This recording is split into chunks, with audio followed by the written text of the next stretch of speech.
You cannot move water around in your body or retain it in the right compartments, inside your blood vessels, inside your tissues, inside the cells.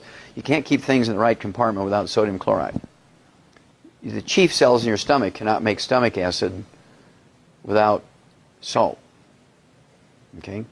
Salt is the raw material. Sodium chloride is the raw material to make hydrochloric acid in your stomach.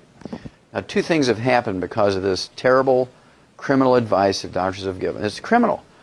Anybody else do this to the American people, they'd be put in jail for life. Some of them would be executed because of the number of people who are killed over this. Right? Salt is required to make stomach acid. You don't have enough stomach acid, you get reflux. Incorrectly called acid reflux. It's reflux. Reflux is caused by insufficient amounts of stomach acid, not too much stomach acid. So doctors have even named it the wrong thing, right?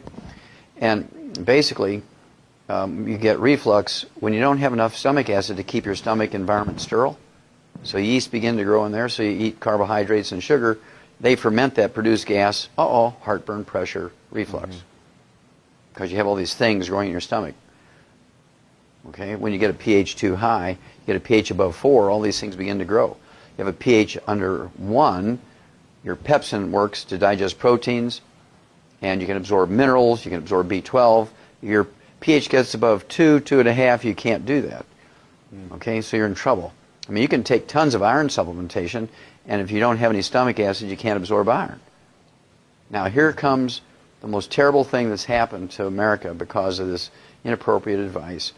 Well, there's two things. One, you go back to 1995, 750 people died during a triple-digit heat wave in Chicago. It was a 2-week heat wave, 1995, I believe it was. 750 people died here in Chicago, and thousands of people fell out with heat stroke. The first thing they give them intravenously on the way to the hospital when they get heat stroke is saline solution, which is salt water, yeah.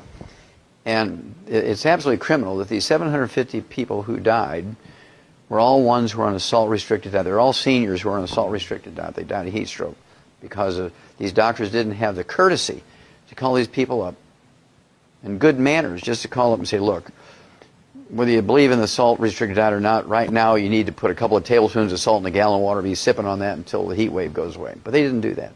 And so all those people who died of heat stroke who were under the care of doctors who were on a restricted salt diet, those doctors should be put in jail. Okay? For almost like the same thing as vehicular homicide, the same type of thing as manslaughter, right? Type of thing.